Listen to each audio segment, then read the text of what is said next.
Kalau kamu biasa mindahin satu persatu icon aplikasi ke layar lain, coba deh mulai sekarang pakai cara lain. Pindahin banyak icon sekaligus dengan cara ini. Tekan dan tahan salah satu icon, lalu pakai jari lain untuk menekan semua icon yang mau kamu pindah. Tada! Semuanya langsung masuk ke icon yang kamu tahan. Setelah ikonnya kepilih semua, kamu bisa langsung mindahin ke layar lain. Beres! Ada juga cara lain untuk menutup semua aplikasi sekaligus. Kalau harus mengusapnya satu persatu, kadang bisa makan waktu lama. Padahal bisa 3 kali lebih cepat loh kalau kamu mengusapkan 3 jari. Dengan begini, kamu akan menutup 3 tab sekaligus. Ada kalanya kamu harus minjemin ponsel kamu ke orang lain. Hal ini bisa bikin was-was dan malu sendiri kan? Tapi tenang aja, kamu bisa pakai trik ini. iPhone-mu sudah dilengkapi dengan fitur akses terpandu. Saat diaktifkan, fitur ini akan membuat orang lain nggak bisa keluar dari aplikasi tertentu. Masuk ke Settings, Accessibility, lalu gulir ke bawah sampai ketemu Guided Access. Aktifkan fiturnya, kemudian atur passwordnya. Temanmu tiba-tiba mengambil iPhone-mu dan berusaha membuka kuncinya dengan wajahmu. Kalau kamu nggak mau, bilang aja, "Hai Siri, ini ponsel siapa?" Perintah ini akan membuat Siri mengunci Face dan Touch ID, sehingga temanmu ini harus membuka ponselmu dengan mengetikkan password. Kamu bisa menyamarkan aplikasimu loh. Gini caranya, masuk ke Shortcuts, tekan plus, lalu pilih panel bawah. Tekan plus pada Open App. Setelah itu, tekan Choose dan cari aplikasi yang mau kamu umpetin. Kalau sudah, tekan lagi, tambahkan ke home screen, beri nama, dan pilih foto icon. Kamu juga bisa ngumpetin fotomu. Caranya, buka foto yang mau kamu umpetin, tekan tombol share, lalu hide. Untuk nyari album yang tersembunyi, masuk ke foto, album, kemudian gulir ke bawah sampai utilities. Di situ kamu akan ngeliat hidden album. Jadi sebetulnya fotomu nggak terlalu tersembunyi sih. Tapi kalau kamu mau ngumpetin album tersembunyi ini, ada triknya kok. Masuk ke settings, foto, kemudian gulir ke bawah. Selanjutnya, nonaktifkan mode album tersembunyi. Kalau kamu mau memunculkan lagi, tinggal aktifkan saja. Kamu juga bisa nambahin caption ke fotomu. Dengan begini, kamu nggak perlu menggulir semua album untuk nyari foto yang diperlukan. Nah, kalau kamu bikin foto alamat temanmu, buka aja fotonya. Geser ke atas hingga muncul add a caption. Tuliskan kata seperti address, lalu done. Kalau kamu perlu foto ini lagi, tinggal ketik address di bidang pencarian. Foto ini akan langsung keluar tanpa harus dicekin satu persatu. Selain itu, kamu bisa drag and drop fotomu ke berbagai aplikasi. Pilih aja fotonya, kemudian tekan dan tahan. Sambil menahan foto, gunakan jari lain untuk naruh ke aplikasi lain yang akan kamu pakai untuk naruh foto. Kamu bisa mengatur foto live sebagai wallpaper. Pilih foto kesukaanmu, klik tombol bagikan, lalu gulir sampai ketemu Use as a Wallpaper. Atur sebagai wallpaper layar terkunci. Kemudian kunci ponselmu. Kamu bisa melihat gambarnya kan? Tekan dan tahan biar gambarnya mulai bergerak. Kamu bisa bikin tangkapan layar home screenmu untuk dilihat ke temanmu. Kalau kamu cuma bikin tangkapan layar sederhana, kamu perlu ngejelasin deret spesifiknya di dalam pesanmu.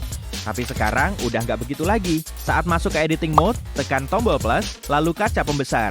Fitur ini akan nambahin lingkaran kaca pembesar ke dalam foto untuk melakukan zooming.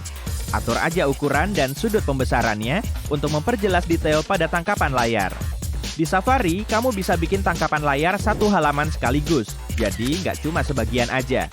Ambil tangkapan layar biasa, lalu tekan untuk masuk ke editing mode. Di panel atas, pilih opsi full page. Kamu juga bisa nentuin pemotongannya kalau kamu cuma perlu sebagian gambarnya aja. Dan trik ini beneran berguna, karena kamu nggak harus berkali-kali bikin tangkapan layar. Saat nyari-nyari video atau foto, kamu harus menggulir ke bawah banget ya. Sampai harus menggulir lagi jauh ke atas? Sebetulnya nggak perlu begitu kok. Tekan aja jam yang ada di pojok kiri atas untuk pindah ke atas secara otomatis. Kalau kamu tertidur saat ngedengerin musik atau podcast, atur aja waktunya biar ponselmu nggak nyala sepanjang malam. Untuk mengaktifkannya, masuk ke jam, lalu timer. Atur waktunya, kemudian masuk ke opsi when the timer ends. Gulir ke bawah sampai ketemu tombol stop playing di sana. Pilih, lalu tekan done. Setelah waktunya kamu atur, mediamu akan mati di background. iMessage punya fitur baru yang keren abis. Kalau kamu mau balas pesan dengan memoji, pilih gambar yang kamu perlukan, kemudian geser ke pesan. Taruh di area yang kamu mau agar penerima pesanmu bisa melihatnya. Saat mengirim pesan, tekan dan tahan tombol send. Kamu bisa milih salah satu efek animasi yang mau dikirimkan. Dan setelah pesanmu terkirim, penerimanya akan melihat pesan itu sesuai dengan pengaturanmu. Kalau kamu mau menghapus pesan yang sedang diketik, goyangkan ponselmu, kemudian konfirmasi. Tapi kalau kamu mau membatalkan pesan yang terhapus, goyangkan lagi aja. Trik lainnya berkaitan dengan pengetikan angka. Saat mau mengetikkan angka, kamu pasti mencet menu 1, 2, 3 untuk masuk ke simbol menu kan? Kemudian milih angka. Setelah selesai, kamu akan mencet ABC lagi. Nah, sebetulnya kamu nggak perlu mengikuti cara ribet ini. Tekan dan tahan aja menu 1, 2, 3 sampai angkanya muncul. Jadi, kamu bisa menggerakkan jarimu ke digit yang diperlukan. Setelah selesai, kamu bisa mengangkat jarimu untuk kembali ke menu teks dan ngetik lagi. Warna emoji ternyata bisa diganti loh. Masuk ke settings, accessibility, lalu pilih display and text size. Kalau sudah, aktifkan color filters. Kamu juga bisa milih sejumlah filter warna untuk mengubah warna tampilan perangkatmu, termasuk emoji. Kamu bisa nyimpan lokasimu saat ini secara instan. Trik ini bisa sangat berguna saat kamu perlu nyari mobil yang terparkir.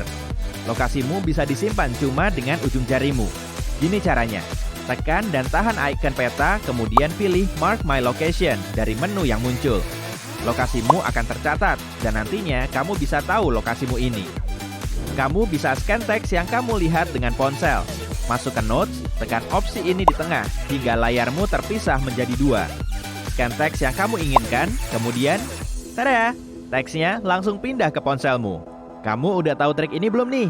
Sebetulnya, kamu bisa membisukan ponselmu dengan tombol samping, agar kamu nggak keganggu dengan panggilan atau notifikasi. Tapi kalau kamu nggak mau melewatkan sebagian panggilan penting, matiin aja senyapnya. Buka konteks, kemudian cari nomor yang kamu perlukan. Tekan edit konteks, dan nyalakan mode emergency bypass. Meskipun ponselmu dalam mode senyap, kamu akan tetap tahu tiap kali nomor ini meneleponmu. Sebagian aplikasi terus melacak lokasimu dan sebagian lainnya cuma aktif saat kamu membukanya. Matikan izin lokasi pada aplikasi yang kurang penting untuk menghemat daya. Restart ponselmu seminggu sekali agar RAM-nya nggak penuh oleh data yang nggak diperlukan. Karena ini bisa bikin ponselmu lemot. Kecerahan layar ponselmu nggak perlu terus-terusan sampai maksimal kan? Aktifkan mode otomatis kalau kamu nggak mau ribet terus-terusan. Atau turunkan kecerahannya biar baterainya tetap awet. Gunakan mode daya rendah. Aplikasi mungkin berjalan sedikit lebih lambat, tapi ponselmu akan lebih cepat terisi dan menghabiskan lebih sedikit baterai. Matikan notifikasi push. Masuk ke pengaturan aplikasi, kemudian matikan notifikasi yang nggak penting. Ada juga hal sederhana yang bisa kamu lakukan untuk membuat smartphone-mu lebih awet. Ngecasnya jangan lama-lama ya, nanti ponselmu bisa kepanasan. Dan efek jangka panjangnya nggak akan menyenangkan. Jangan ngecas di bawah sinar matahari langsung. Dan jangan taruh ponselmu di bawah sengatan matahari. Taruh aja di tempat yang sejuk. Jangan mainan ponsel saat lagi dicas. Nanti malah akan kelebihan daya. Dan yang terpenting, pakai casing yang bagus ya. Beli sekalian aja tiap kali kamu ganti ponsel. Semisal kamu baru aja beli ponsel yang paling ngehits tapi belum diberi casing pelindung, tiba-tiba kamu kesandung dan ponselmu jatuh. Uang yang udah lama kamu tabung buat beli ponsel cuma terbuang sia-sia kan? Makanya segera pasang pelindung ponsel tiap kali kamu membelinya. Beli juga pelindung layar supaya nggak kegores-gores. Kalaupun ponselmu nggak kenapa-napa setelah jatuh, bisa aja tetap perlu diperbaiki dan itu perlu biaya. Jangan gunakan adaptor murahan untuk ngecas ponsel. Ini bisa membahayakan baterai ponselmu. Lama-lama layar ponsel akan terkena kotoran, begitupun dengan portnya. Jadi, kamu perlu sering-sering membersihkan serat atau kotoran yang nempel di port pengisi daya, mikrofon, dan grill speaker.